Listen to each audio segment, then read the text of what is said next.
Hi guys, my name is Manisha. This is a knitting tutorial and today I will demonstrate how to construct a garter tab to begin a shawl. Now this video is meant to aid those who are knitting my Rocky Hills shawl, which is a double triangular shawl. However, the techniques and principles for constructing a garter tab remain the same for any shawl. So let's get started. So this is an example of a garter stitch tab.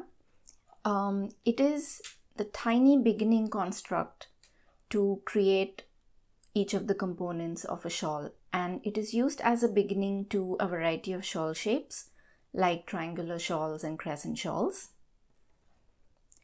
And in this diagram I have an example of a triangular shawl, which is a double triangular shawl.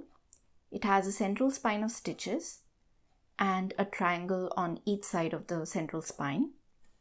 There is a shawl border on each side, and this little beginning here is really the garter stitch tab. It is a really tiny component, but it has the number of stitches you need to begin constructing each of these components of the shawl. Now here we have a shawl border, we have one triangle, we have a central spine, second triangle, and second shawl border or shawl edge. The way I will begin constructing this garter tab is that I will cast on the number of stitches I need to create this shawl border. Now in my demonstration I will use 3 stitches for the shawl border. Then I will knit twice as many rows as the number of stitches I need for the shawl body. And in my example, my shawl body consists of this triangle, the first triangle, the central spine of stitches, and the second triangle. And I'm going to cast on 1 stitch as the beginning of this triangle, 3 stitches for my central spine, and 1 stitch as the beginning of my second triangle. So I will knit 10 rows because I need 5 stitches. And the way I will create those 5 stitches is I will pick up and knit a garter stitch ridge from each of those 10 rows. So as you know, 2 garter stitch rows create 1 garter ridge. So I need 10 rows for 5 garter ridges.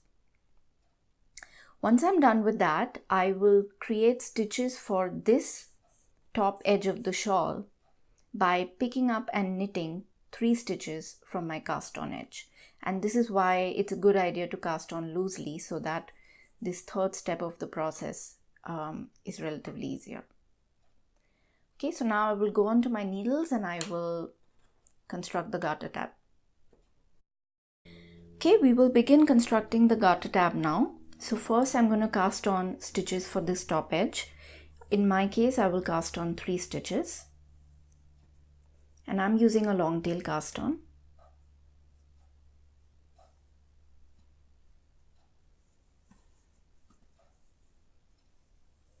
And I'm going to loosely cast on my 3 stitches.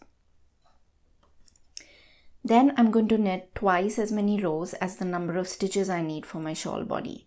Now I need, for this example, 5 stitches, so I'm going to knit 10 rows.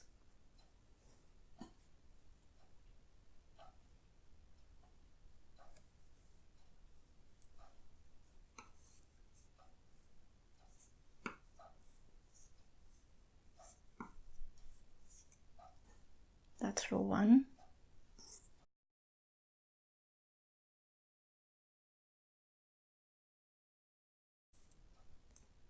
And row 10. Almost there.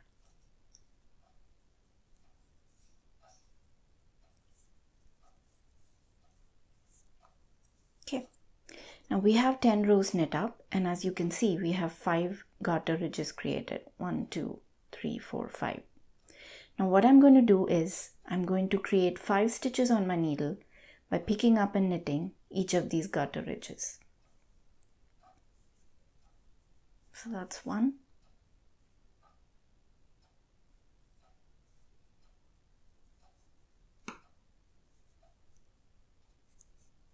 2.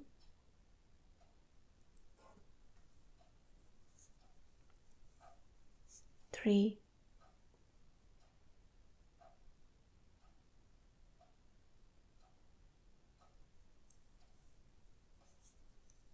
4. 4,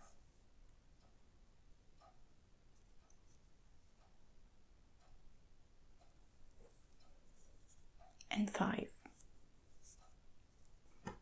So now I have enough stitches on my needle to knit the first top edge of the shawl, the first triangle, the central spine, and the second triangle. And now what I'm left with is this top edge.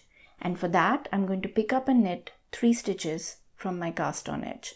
Now the cast on edge is usually you'll probably have a little more difficulty in identifying the stitches to be picked up, and it need not be perfect.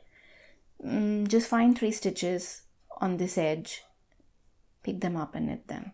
And I usually find it helpful to use 2 needles. So there's 1.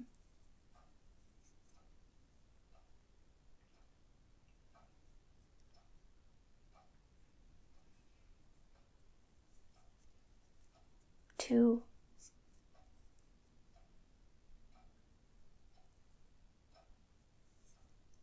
And 3.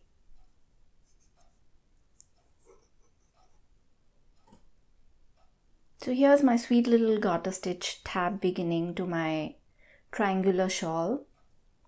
Usually patterns will have you set up markers on the purl row, on the next row, so that while you're knitting the shawl, you are able to identify each of these sections. Okay, so that's how you construct a garter stitch tab beginning to a shawl. I hope you found this video helpful. If you did, please like, share and subscribe. I will see you again soon. Until then, happy knitting!